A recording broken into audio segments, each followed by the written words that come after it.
Okay. So I just wanted to just walk you through the process of academic writing. And I have prepared just a few slides that might actually help you, give you a very basic overview of academic writing. And of course, my own field of scholarship is literature.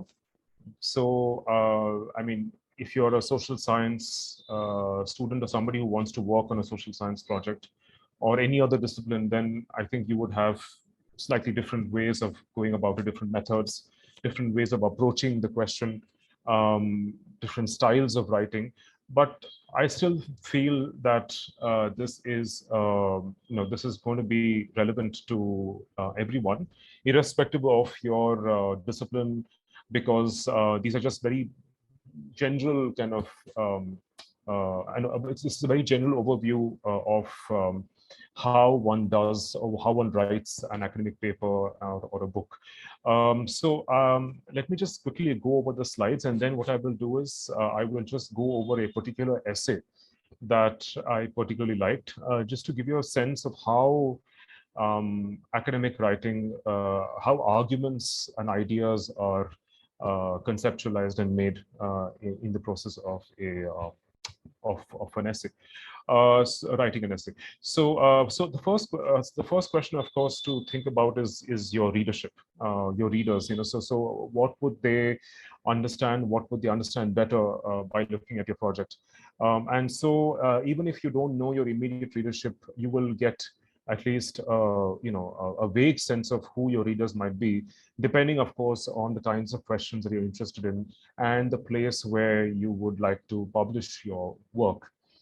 So you need to ask yourself these questions. So, for example, who will read my report or my article, whatever it is, essay? Um, am I following certain academic conventions of writing? Am I using a standard format? How well informed are my readers?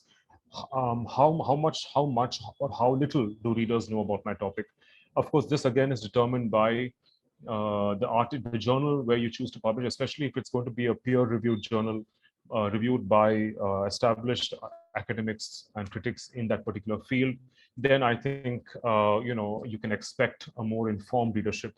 But there may be instances where you have writing about a topic which is under researched, or it's a new area of study, in which case you may have to create, either engage in whatever little scholarship that exists about a particular topic. You'll have to engage with those writers, or you will have to in some way find your own way and create a new field, right? I mean, depending on the discipline you're in. If it's anthropology, you probably do more of field work, or sociology, you might be doing more field work, or work on empirical work, interviewing people, and so on and so forth. And so that may require a different kind of scholarship. But still, you may still have to read. I mean, I think all of us do have to read some kind of secondary scholarship on the particular area or field, even if it is not directly relevant to the topic that we're interested in. Right? So what are my expectations? Do I have to entertain my readership? Do I have to provide them with new factual knowledge? Do I have to help them understand something better? Because research can be of two types, at least. One, of course, is very empirical, quantitative kind of research, where you go to the field, you interview people. You are actually providing us with data to support your argument or your idea, in which case you have to do a lot of interviewing. You may use some kind of mathematics, your graphs, or so on and so forth, in which case you really would have to, in some sense, come up with a lot of empirical data to actually support a particular concept or idea. The other form of research, of course, is very conceptual. You don't necessarily go to the field. You might actually be a textual scholar like I am, or you might be studying philosophy or whatever, disciplines that don't necessarily require you to engage with actual people or collect data. But then what you're actually trying to do then is to provide readers with a new way of looking at the world, right? A new perspective of the world, and it's not necessarily about trying to find a solution. I mean, a lot of quantitative work A lot of database work is also about trying to rectify or trying to address a particular social issue or problem or some, issue of injustice, laws and so on. So you're trying to provide data maybe which might ultimately aim to change policy. You might want to make an intervention in certain government policies by providing them with data. Maybe you're working with the UN or UNDP. So you kind of you work with different kinds of people. You provide different kinds of statistics and data to be able to maybe resolve an issue or at least address the problems that a particular population is facing and how one can then address these problems. So, but it can also be conceptual where you're actually trying to provide the reader with a new way of looking at the world. You're making certain interventions and certain arguments and debates, and you're trying to actually, maybe change the way people think or provide people with a new perspective. Okay, so are you helping them understand something better? Are you helping people, readers, solve a practical problem in the world? How much can I expect to know already? What do they know about my topic? Is the problem one that they already recognize? Is it one that they have but they haven't yet recognized? Is the problem not theirs but only mine? So these are questions that you actually need to ask yourself, right? How familiar are my readers with my topic? Is it something which is over researched? If it has already been done, if lots of work has already been done on the topic, then what kind of intervention can you make in this particular field is something that you need to ask yourself, right? Can you make a novel or an original kind of an intervention in debates around a particular area or not? If you can't, then you may have to identify what is the issue or what is the problem that interests you. What kind of problem or what kind of issue do you think, or what kind of a question do you think will generate debate and interest in readers, right? How do you identify this particular topic, and so on and so forth, right? And so you have to, whenever you're thinking of a topic, it's not just a question of what you're interested in working on, but it has to go beyond just an interest or beyond curiosity, right? Because we're all curious about many things. We're interested in many things, but there's a big difference between being curious and interested in something and actually coming up with a problem or an argument or an idea that will initiate a process of thinking in the reader, right? So you are in, and this whole process is not an isolated process. You're not alone when you're writing a paper, a serious academic paper. You're always already engaging with other people who have worked on this particular field. And even if there is no one who has worked in a particular field, you can still engage with scholars who have broadly addressed a particular issue. And so, it's important that you engage with other scholars and look at what has not been said so far. Secondly, how do you engage with what has been said? Maybe you want to qualify or you want to add to what somebody has already said about a particular field, in which case you need to kind of modify, qualify the claim that somebody is making. You have to add to the claim, you have to modify it, you have to challenge it, you have to critique it, you have to question it, and come up with something else, right? So obviously it can't be a repetition of what somebody's already said. There has to be a certain element of originality in what you have said, right? So is this problem theirs and not just mine? Will they take the problem seriously, or must I convince them that it matters, right? So you have to kind of ask yourself these questions before you even start writing. How will readers respond to the solution or answer in my main claim? Will it contradict what they already believe, and how, right? So you need to kind of anticipate criticism or questions from the readership, right? You have to look at your own writing as a reader would. Right? You're not just a writer, you're also reading your own work as you're writing it. And you need to kind of anticipate the kinds of questions and criticism that may arrive from readers, right? So, and if you feel like a lot of this criticism is valid, and if you think that it's going to be a very strong challenge to the claims you're making, then you really need to rethink your main idea or your main argument. How can you make it stronger? Okay, how can you make it more convincing? Okay, because I think the ultimate aim, of course, is to convince the reader through your argumentation that what you have to say or what you have to offer is important. It has not been said before, or it hasn't been said the way you have said it. And you need to kind of find ways in which you can engage the reader, convince the reader that what you have to say and offer is valid, it's important. Okay. So you have to anticipate, will there be arguments against my solution or my argument? You need to kind of ask yourself, how valid is the argument that is the argument that you're making. And you have to remember that any argument, no matter which discipline it is, any idea or any argument has to be based on a particular assumption or a premise, right? And that argument can only be valid if there are more, if it conforms to a certain observation or a certain generalization, right? If there are too many exceptions to the argument or the idea, then it cannot hold, right? It will not be a valid argument. If there are too many exceptions, if there are too many challenges to a particular idea or argument, it will not be a valid idea or argument, right? So which is why you need to constantly anticipate the kind of criticism that you will receive, even as you're writing, or even before you think of writing a paper, right? Or even after you've written it, you may, for example, if it's a journal article, it may go through reviewers, and the reviewer may come back to you and criticize or critique your work in certain very important ways.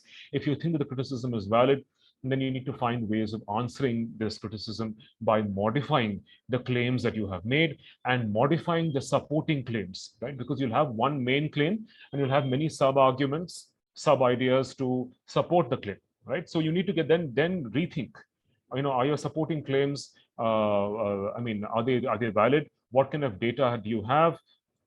Is this data credible? Is it convincing? Is it from a convincing source? Especially if it's from a book or an essay. Do you think that this kind of secondary work is up to date? Is it valid? Is it supporting my claim or not? And is it something that will convince the reader? Okay, are you convinced by it in the first place, right? So you have to first find a topic that's specific enough to let you master a reasonable amount of information, right? So you need to first figure out what is the topic that you want to work on, and how do you kind of identify a topic, going beyond your own interests and your own curiosity. How do you identify a topic, right? So you can do it many ways. You can go online, you can check out journals, you can look at encyclopedias. You can, if I'm talking about very, very basic, absolutely basic beginners in research, these are kind of very basic tools that all of us have at our disposal to kind of look at online sources, serious online sources, of course, journals, peer-reviewed journals, or encyclopedias, or whatever, something that you actually want to work on. You'll have to read a significant amount on that particular topic before you can decide how you wish to intervene in the topic, right? How do you wish to intervene? I mean, is there something is something important that has to be said? What do you have to say about it? And so on and so forth, right? So you have to question that topic until you find questions that catch your interest, right? So you need to kind of constantly ask yourself, is this topic something that will have will hold water, right? Will it have, is there sufficient information and data and debates on this particular topic or not? If there isn't, then you'll have to modify your topic. You'll have to think of other topics, or find ways of generating information on this particular topic, right? If it is field work, or if you have to interview people, then you have to find ways of doing it in a manner in which you are able to build on a particular topic and make it interesting, right? So it can't just be an observation. It just can't be a very obvious statement, right? Of interest. It can't. I mean, something which is just a fact. A fact cannot be a topic, right? A fact cannot be an idea or an argument. Okay, because an idea or an argument has to generate thinking. Right? I mean, you have to actually kind of make the readers think. Otherwise, it's going to be just an affirmation of something that has already been proved, something which has already been demonstrated, something which readers are already familiar with. Right? So you've kind of determined the kind of evidence your readers will expect you to offer in support of your answer. Will they accept reports of fact from secondary sources, or will they expect you to consult primary sources? Will they expect quantitative data, quotations from authorities, or first-hand observations? Okay, so if you're working again with empirical sources, these questions are relevant. Where do you kind of what sources of information do your readers need to support your idea or argument? Is it empirical data? Do you have data from reliable sources? Please cross-check the reliability of these sources. Check the citations. if it's a book, for example, if it's a book or an essay, check the citations at the end of the essay or the book. Check if they have credible sources to build their argument. Otherwise, your entire edifice will crumble if you're not able to kind of show or convince the readership that you have an up-to-date and a reliable source of information, right? So determine whether you can find this kind of data, right? Whether it's quantitative data, quotations from authorities, interviews, first-hand observations, field studies, and so on. So you have to have a good chance of finding information or data on a particular topic to make the topic an interesting topic, a convincing topic, right? So you have to think of a tentative answer to your research question before you have all the evidence you need to support it. And when you think you have an argument worth making, you may discover that you need more and maybe different evidence from new sources, right? So the whole idea of academic writing is not a linear process. It's not a kind of a straight road. It's a constant process of writing and rewriting, because the very process of writing is a process of thinking. And so it's a process of thinking systematically, right? Because if it's going to be a serious academic essay, you cannot just you can't write an informal article, or you can't write a journalistic piece. It can't be a reflective or an expressionist piece where you just express your feelings or what you think or what you like or don't like. It cannot be that. You have to assume a certain degree of objectivity, and that has to show also in your language, in your academic language. It can't be informal. It can't be I like, I don't like. You have to say something like I argue or I believe, and then based on your argument, you have to say this is why I think what I think, and then you give the reader a fair amount of data or argumentation, secondary sources, tertiary sources to support that particular argument or idea, right? So it has to be very, very organized. It has to be in direct language. That's another important thing, that academic language cannot be flowery. It cannot be descriptive beyond the point. You have to basically think about your the kind of question that you want to ask, right? And it's important that as you're making an argument, you need to have new sources, and you have to constantly rewrite. The point I was trying to make is that you have to constantly rewrite your academic writing. It's not just, you don't just write it once and for all. And it has to be in direct language, right? You can't use metaphors, similes. If you have descriptions in your paper, then those descriptions should be relevant to your argument. You have a description of a particular study of a village, then you have to make a certain description, which is, for example, if you're working on caste in a particular village, you have to have descriptions, or maybe recount your interviews with villagers, interviewing them about caste, and that should be relevant to the larger argument. You can't just have a random description. So it's important that you have very clear, crisp, direct sentences which are not flowery, not full of metaphors, images. It's not a literary essay. It's not a fictional piece. Its academic prose has to be extremely direct, to the point, precise, crisp.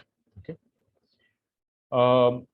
The other important thing to remember is that although academic research can be very isolating, because most of us work by ourselves, it's important, if you want to actually work and improve on your writing, it's important that you kind of work in groups, right? I mean, it's helpful when you're writing or publishing something to actually form a group of 4 or 5 people, especially if you're a PhD student. It always helps to kind of discuss your work or read out your work to other peer students who are receptive to your work or are in the same field or discipline, who will be able to actually understand you, share their suggestions and constructive feedback on your piece of writing, right? And so it's important that you kind of read out your work, listen to how it sounds to yourself, whether you're completely entirely convinced with your writing. Is the argumentation clear? Is the idea clear?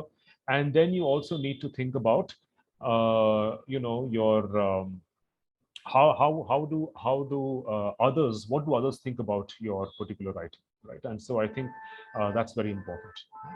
So For beginners, it's often hard to kind of locate a topic that's enough to support a substantial research project, right? So a research project has to be an interest that is stated specially enough for you to imagine that you can become a local expert in it, right? So you have to be able to become, if you want to become an expert in a particular topic, you need to be able to first locate a topic, as I said earlier, that um, that has a lot of scope for research, right? So it doesn't mean that you're already an expert, or otherwise you wouldn't be writing about it. You have to already you have to learn, you have to read something about it. You have to find ways of getting information about a particular topic before you start writing.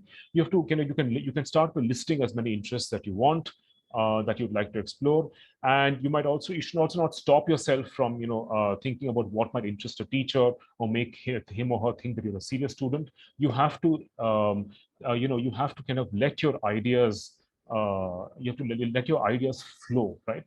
You have to ask friends and classmates about topics that interest them. So which is why discussions always help, especially when you're discussing a particular assignment or a paper. Sometimes it helps to discuss a particular topic, or if you have an idea, discuss it with people whom you think are experts or might be interested in listening to you, right? So you can, as I said earlier, you can go to the reader's guide, you can go to periodicals, you can go to journals, you can go to the library. There are many ways of acquiring certain sources.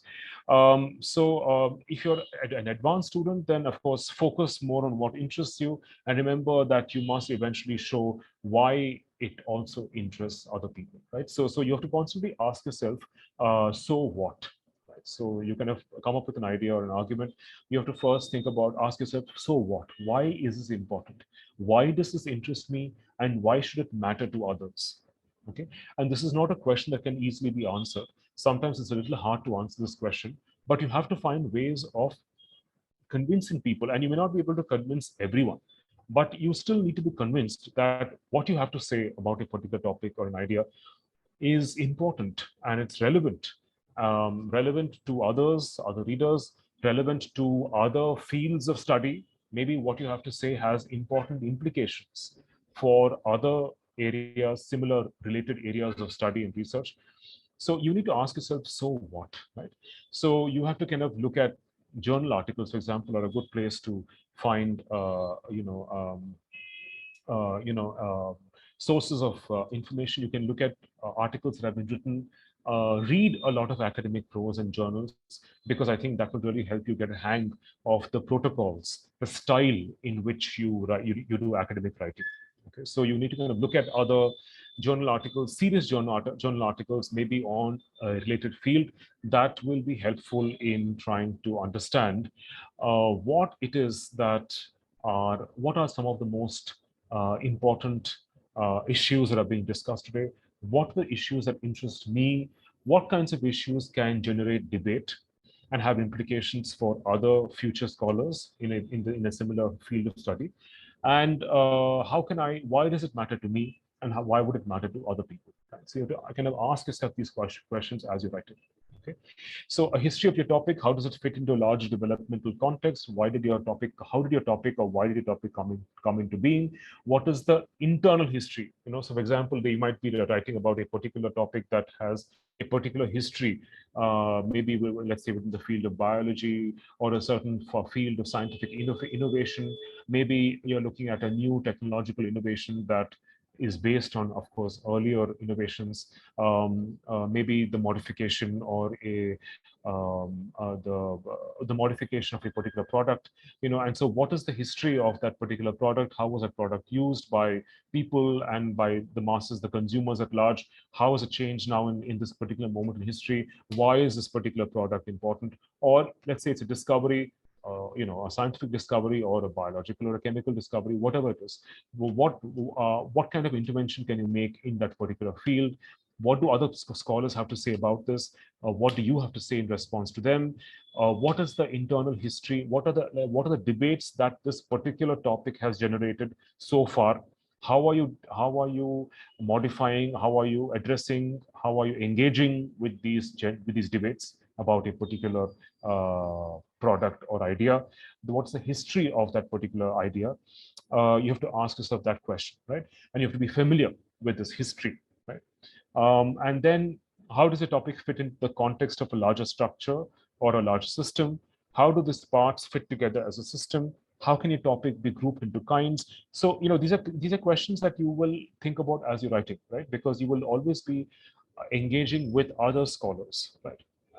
With other people who have said something about a particular field, right? So firstly, how do you engage with those other thinkers? Secondly, does your argument have do you have a coherent argument, right? Or every part of that particular argument coherent? Does it make logical sense? Do they I mean, do all the parts of that particular article, do they all fit in together, right? And then your topic, is it related to other uh, similar topics that have been debated and discussed by other scholars, right? How do you compare and contrast your topic or your argument with other scholars who have argued about something very similar? So how are you engaging with these other scholars, right? And then how would things be different if your topic never existed, disappeared, or were put into a new context? Right? So if you came up with an idea or an argument which is, let's say, a fairly original idea, or let's say if it's not very original, but you're trying to, for example, you can do two things. You either give an old argument, an old established idea, you critique it, and you give a new way, you provide us with a new way of looking at a particular topic or argument. That's one way of doing it. Or you're trying to come up with a new, create a new, relatively new understudied field, and you're trying to kind of generate debate from that, right? Discussion, debate. So what would happen? You have to ask yourself, what difference does your topic make, right? If you're writing about something, why is it important? Why does it matter? Okay, and how does it maybe change the way a particular field of knowledge is looked at? How do people, the way people talk about something, how does it change? How does it not change? What kinds of new assumptions are you making? What kind of new things are you taking into consideration when you are talking or writing about something, right? So once you have a question that holds your interest, you have to pose a question about it. So what, right? So beyond your own interest in the answer, you have to ask, why would others think that this is an important question? I mean, what your idea or your argument, why is it worth asking? Okay, and you may not be able to answer that, but you have to kind of constantly question yourself, because that will force you to think beyond your own interests and think in terms of an objective reader, a reader who is looking at your own writing from a distance, right? So you have to kind of ask questions that build on an agreement, right? So if a source makes a claim that you think is persuasive, ask questions that might extend its reach. Okay, so you're looking at a particular source that is necessary to make a particular claim, and if you think that the source is reliable, it is persuasive, then you have to ask questions that might qualify or extend or expand the scope of that particular source, right? So you have to ask questions that might support the same claim with new evidence. You have to ask questions that are analogous to those, that are comparable to those sources that have asked, comparable to those that sources have asked about similar topics. If you're an experienced researcher, then look for other questions that other researchers asked but have not found an answer, have not answered. Right, so you need to constantly ask yourself these questions and evaluate these questions. Right. So the way to go about it is to first identify a topic on the basis of your research, your reading, and so on. Then you have to kind of frame the topic in the form of a question, in the sense that, what is my topic? Okay, what am I working on? What am I studying? What would I like to argue? And then you have to ask yourself, what is the significance of this particular question, idea, argument? What is its larger significance? Does it fit into a larger body of scholarship? How are you engaging with other scholars? Does it matter to the larger scholarly community or not? Okay. If not, why not? If it does, then how exactly am I engaging with other scholars? How can I expand the scope of what has already been said about a particular topic or field?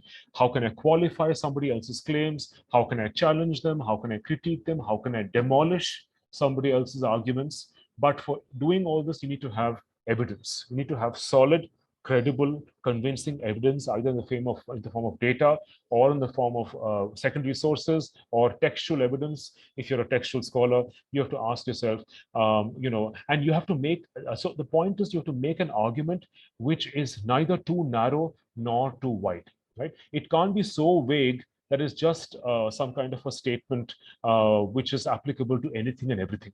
Okay, or you cannot just say you can't have something which is so specific that it cannot. There are no exceptions to it.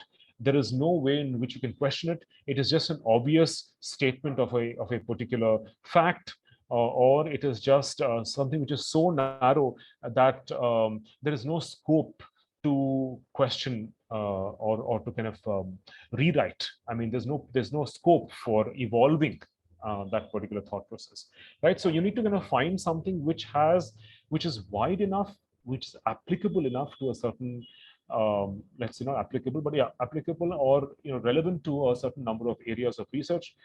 They have larger implications beyond your own interests and observations, but also not something which is so narrow and so specific that it doesn't have there any relevance to anything else, right? So yeah. So if it's, for example, if it's practical research, then something which eliminates the cause of a problem. Like I said, policy research. You're going on field work, field studies. You are trying to actually target a particular population or a particular problem, particular kind of illness or a sickness or whatever it is, income, economic disparities between certain sections of the population. You want to address that question, and you do it through interviews, through field study, and so on. And maybe you're trying to contribute to a particular national policy, and so on and so forth. But you can also have a conceptual kind of research, which is not about going exactly to the field. It might be something which is more humanities based, something which is about a particular problem, maybe in philosophy or literature or history and so on, which is not trying to change the world, but is trying to answer a question that will help us understand the world better. Right. But either case, whether it's a conceptual problem or a practical problem, you need to follow all these instructions, these ideas, I mean, these procedures and norms of writing, which means that you really need to have an argument which is well argued, which is convincing, which is based on reliable and credible sources, and is going to convince the reader that what you have to say is important, what you have to say is valid, what you have to say is logical and logically argued. It builds on a particular argument. It is demonstrated. It is proved in certain cases, and the reader is convinced, right? So to do that, you need to be able to read widely. You have to read widely on a particular topic. You have to also read with a certain amount of depth, right? I mean, you have to spread yourself wide, and you have to also read so that you can become a specialist or an expert in a particular field of study, right? So when you start looking for sources, you'll find that more than what you can use. So you have to quickly evaluate the usefulness of these sources, right? So how relevant and how reliable are these sources, right? Especially if you're talking about I mean, it can be true of any discipline or any field of study, but I mean, you have to ask yourself, is this scholarship relevant? Have other people who have followed this particular writer, have they questioned him or her? Have they demolished his or her argument? Have they come up with new arguments, new ideas, new research, new field studies, right? So if that's the case, then you have to be up to date. Certain disciplines, of course, it's more applicable to them, where it's more quantitative, it's more data based. You have to be relevant if you want to be relevant, and if you want to stay relevant to the scholarly community, the academic community, then you have to constantly update. You have to renew your scholarship. You have to renew your relationship with the field or with the population that you're studying, and you have to be, and to do that, you have to be familiar with the existing scholarship. Otherwise, you wouldn't know whether or not you're being relevant. Right? So to be relevant, you need to actually be aware of the existing scholarship on a particular field. And these sources also have to be reliable, right? Do they have credible sources?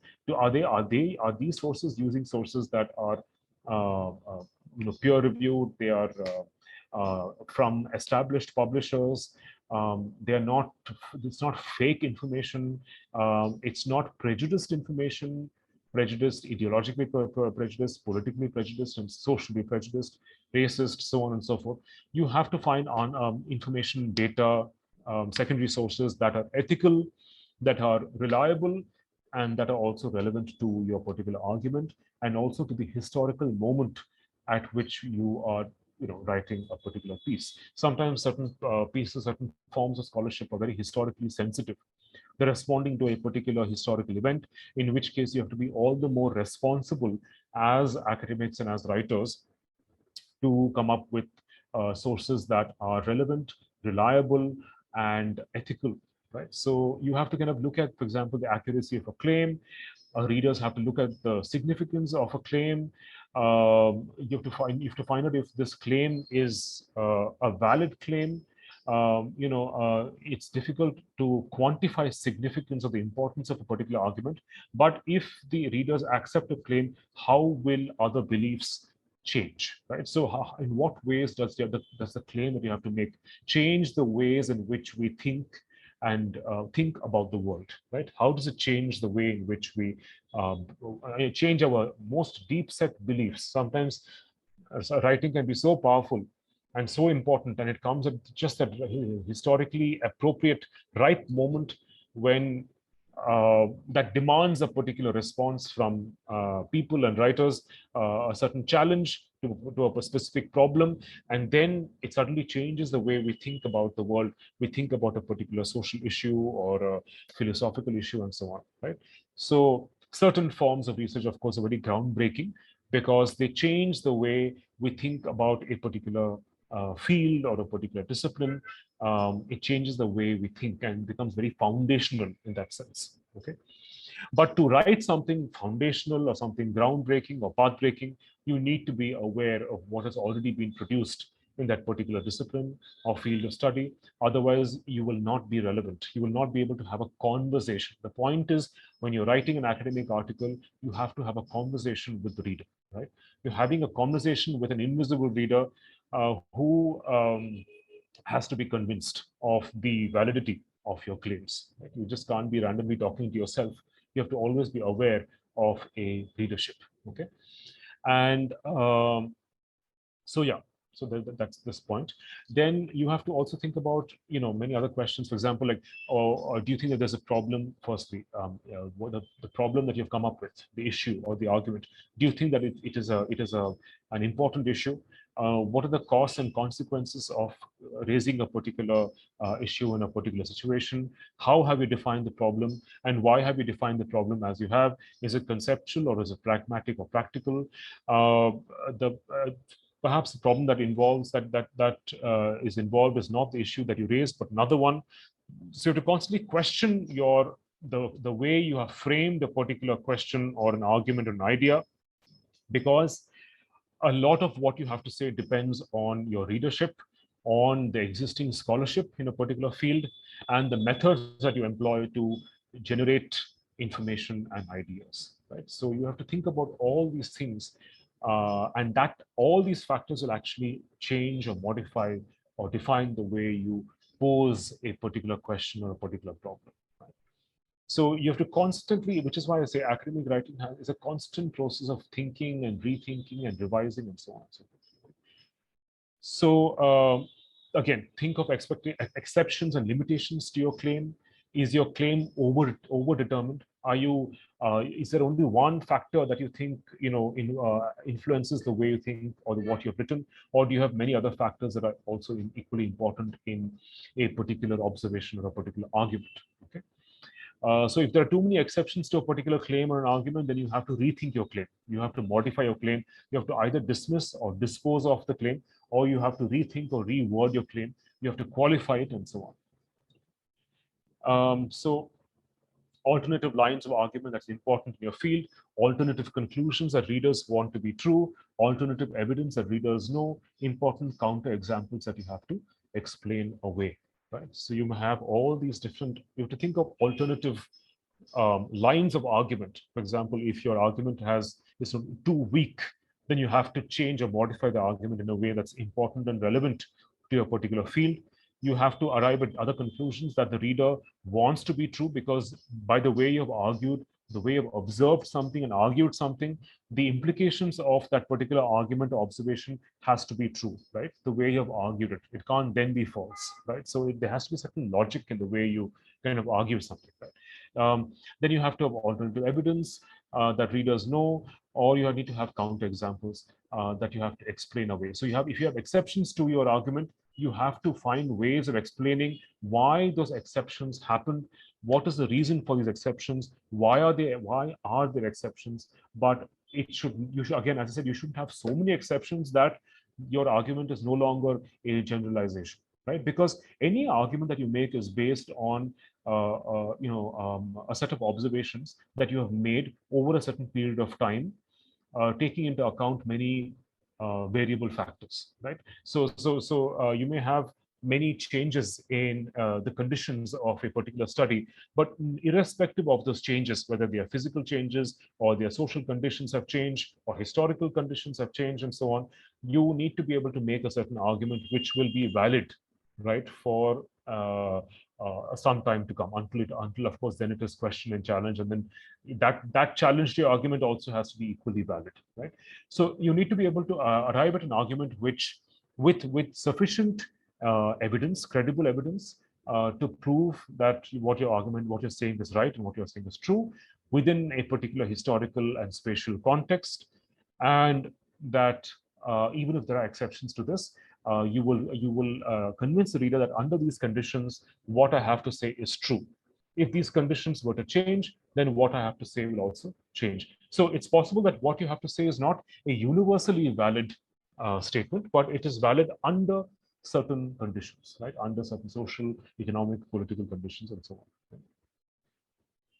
on. Okay, now I will just go over a particular essay that I thought would be a good example, just to give you an example of what I thought would be a way of, uh, you know, uh, showing you, walking you through the process of academic writing and argumentation. Right?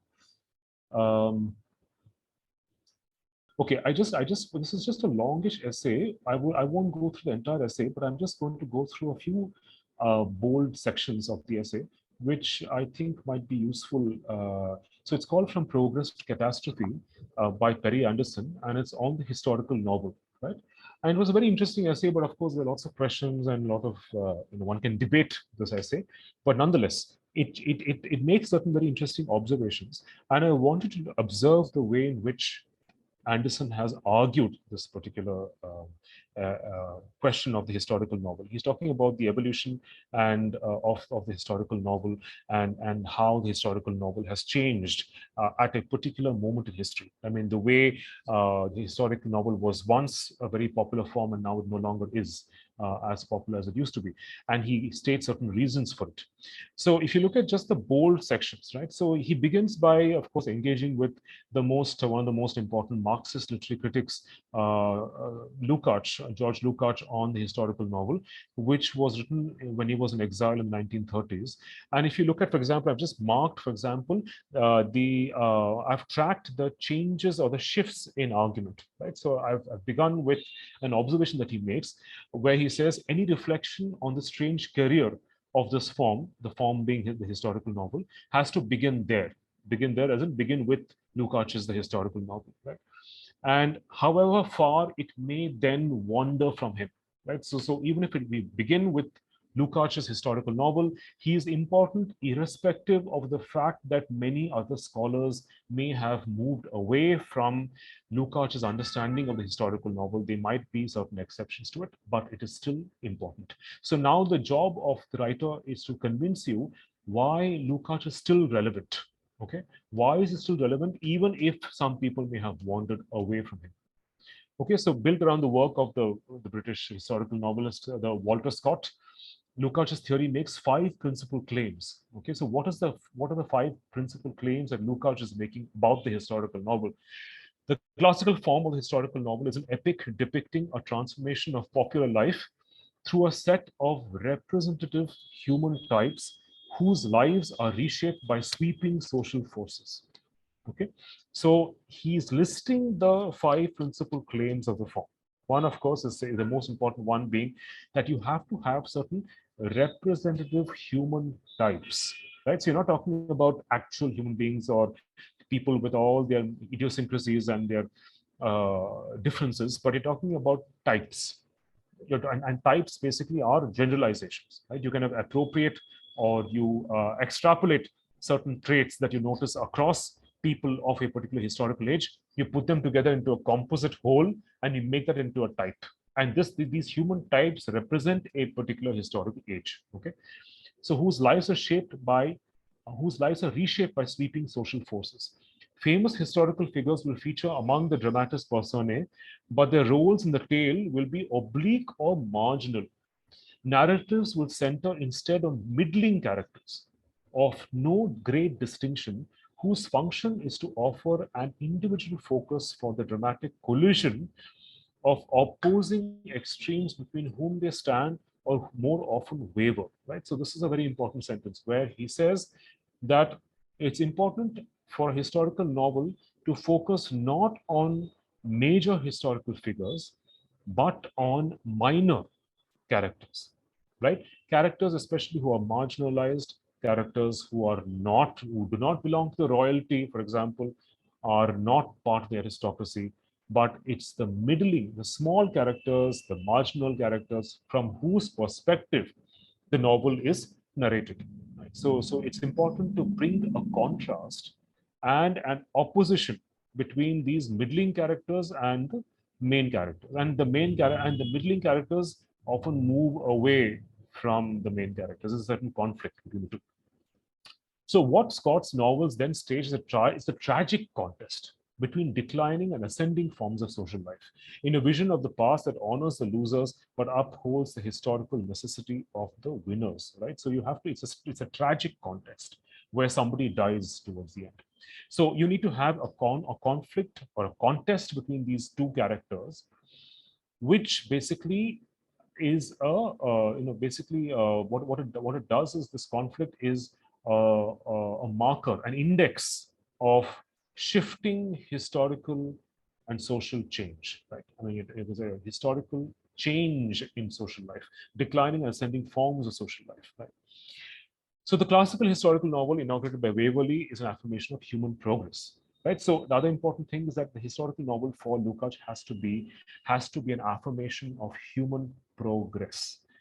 So there has to be, let's say, progress from the aristocracy to the bourgeoisie perhaps to maybe a working class community or a dictatorship and so on. So there has to be some kind of a social progression from one social form to another, right? So it can't be, a regression, and so we will come to that. Then the next argument, or so the kind of the way he kind of traces the argument further, is to say that the historical novel is not a specific or delimited genre or subgenre of the novel, but it is a pathbreaker or precursor of the great realistic novel of the 19th century. So he's saying that this has to be a historical novel, should be a pathbreaker or something that is anticipating, a precursor, anticipating the great realistic novel of the 19th century. So he traces Balzac and Tolstoy to the historical novel, to Walter Scott, perhaps.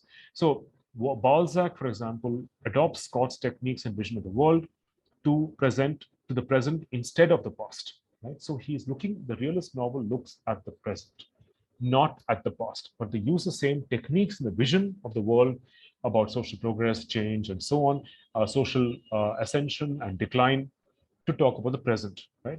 So the French of the Restoration, the July monarchy, and so on. Then you have Tolstoy's War and Peace, okay? And he makes a very interesting observation also about war and peace in this particular article, where he says that everything changed after 1848 when, of course, in the wake of the French Revolution, there was a complete break from the past, right? And it was no longer possible to write the kinds of historical novels that were written about the past, glorifying the past before 1848, right? So he's making a historical argument, and of course, maybe then you can argue or debate whether this is actually valid or not. that is 1848 the definitive, the defining historical moment after which the historical novel ceases to be what it used to be. Right? So it's not as popular, it can be the form changes, it's not as interested in progress and so on. So what the writer has done is set up a particular premise by engaging with Lukács's historical novel, and then he goes on to look at how what are the implications of Lukács's argument after 1848, right? So he says the connections of the past to the present were cut in European fiction, and the historical novel gradually became a dead antiquarian genre, specializing in more or less decadent representations of a remote past with no living connection to contemporary existence, but functioning rather as a rejection and escape from them. Then he says, so Jameson, okay, now he brings in another postmodernist literary critic, Frederick Jameson, who is also rewriting Lukács. So what he does is he's engaging with another critic who has also engaged with Lukács's vision of the historical novel. Okay, so he suggests, Anderson says that Jameson suggests that rather than seeing Scott as the founder of the classically realist historical novel, we should view Walter Scott, as the practitioner of a costume drama whose narrative form stages a binary opposition between good and evil. Okay, so what he's saying is that instead of looking at Walter Scott as a historical novel, you have to look a historical novelist. You have to look at him as someone who is trying to come up with certain historical types only to make them engage, only to engage them in an opposition between good and evil. So you have a very clearly demarcated good hero and you have an evil villain. And it's almost like what he says later, the naive and ethical antithesis of that sort is the mark of melodrama. And so melodrama is exactly what that is, where you have a very sharp distinction between good and evil. It's a very sentimental, it's all about the initial temporary defeat of good and then the eventual victory of good over evil, right? So that cannot be done without a certain amount of emotion and sentiment, right? And that's what marks melodrama. Okay, so he says that this opposition between good and evil is operatic. It operates rather than being novelistic. It's not a part of the form of the novel, but it is only a thematic element in the novel that basically brings about the victory of good over evil. It ends on a happy ending, and it is about the triumph of good over evil, but it is not about a particular historical period. It's not about how certain characters may index a particular historical age, and it's not about historical progress. Okay. And I'm talking about a large-scale progress. It's not about just individual progress. It's about a large-scale societal, economic, political shift of sorts. Okay. So again, Jameson then does a rewriting or a kind of he critiques in some ways Lukács's prescription. He also extends Lukács's prescription of a historical novel as being something about historical change and progress. And so he says that, so Jameson says that we must turn to War and Peace, a historical novel whose triumph is to transcend the costume drama oppositions of hero and villain and its remarkable portraits of a hyperactive yet futile Napoleon, right? So what he says here, of course, is that War and Peace does not exactly conform to war. I mean, in some ways, it does conform to what Lukács is saying, but it also goes beyond what Walter Scott does in his historical novel, because the War and Peace, Jameson argues, goes beyond the costume drama of hero versus villain. But what he actually does is what Tolstoy does in War and Peace is to have to represent Napoleon as someone who is absolutely fallible, weak, effete. Right? He is not the formidable commander of the French forces. He's none of that. Right? And so you have a very binary opposition between Napoleon, who seems to be quite futile and powerless, and you have Kutuzov, who is one of the principal characters of War and Peace, who becomes then the representative of the Russian peasant masses. Okay, so he becomes a type who represents the entire masses. So Kutuzov is not a well-developed character with his own interiority, his own complexity, but he comes to represent the Russian masses, right? And then you have Napoleon, who is absolutely effete and powerless. So it's a kind of an exaggeration of what Lukács is saying. because, and of course, Jameson gives a very interesting reason why. Right? He says that it's because modernism, the rise of literary modernism in the during the First World War and after, was interested in the primacy of immediate perception. That's what Anderson says. The primacy, it was interested in immediate perception. It wasn't interested in in historical perception, right? And so it wasn't capable. The age of modernism was no longer no longer capable of producing the historical novel as a totalizing world, right? So the word that Lukács uses is the historical novel has to be a world, a totality, right? It is complete within itself, a totality of objects, right? You have, for example, what claims to be a very authentic representation, let's say, imagine, of the 19th century, right? Or let's say the 18th century, even early 17th century. You have a very, very authentic, realist representation of the 18th century by introducing the reader to objects and things and people and costumes and dresses, and I think of everything that makes up let's say 18th century Britain or Germany, right? You have to create a world that is very, very convincing, okay, the way we perceive the 18th century. But so it's a world in itself, okay. It's not a slice of a particular life or a world, but it's a world in itself, okay. But that world can no longer be produced with the rise of modernism. So what I'm trying to say is that I'm not asking you to think about the actual content of the essay, but I'm trying to show you how an essay can be, how academic writing has to be written in a manner in which you draw from evidence, either from textual evidence. If it's a literary paper, you draw from textual evidence from the primary text. You also draw from, and this person has read many, many novels, so he's written this novel, this essay, contemporary novels, some that are earlier, some that are, which come later, but he's read widely enough to be able to make a certain generalization about the historical novel and the way the historical novel has evolved over the centuries.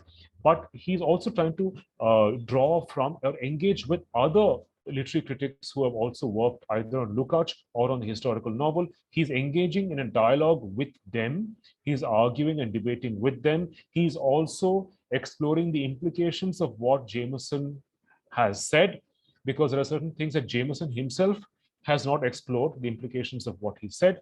So Anderson is trying to further qualify or extend the implications of what Jameson has said.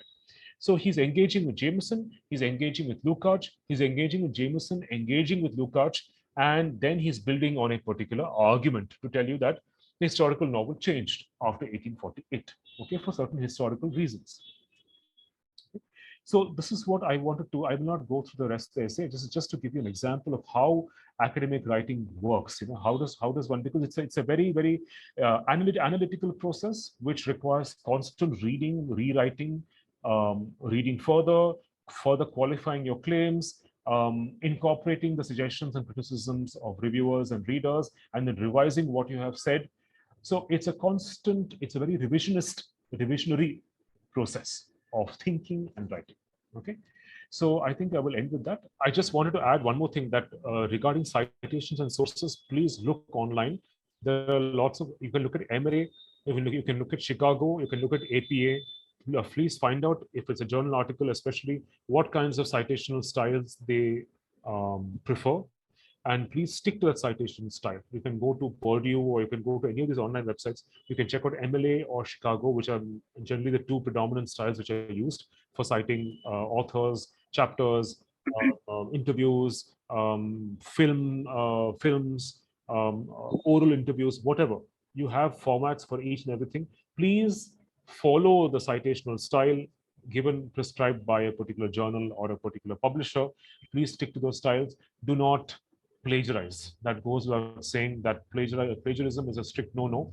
So if you want to paraphrase somebody else's idea, please paraphrase it and say that so-and-so argues or so-and-so observes, or you have a footnote or an endnote, depending on the format.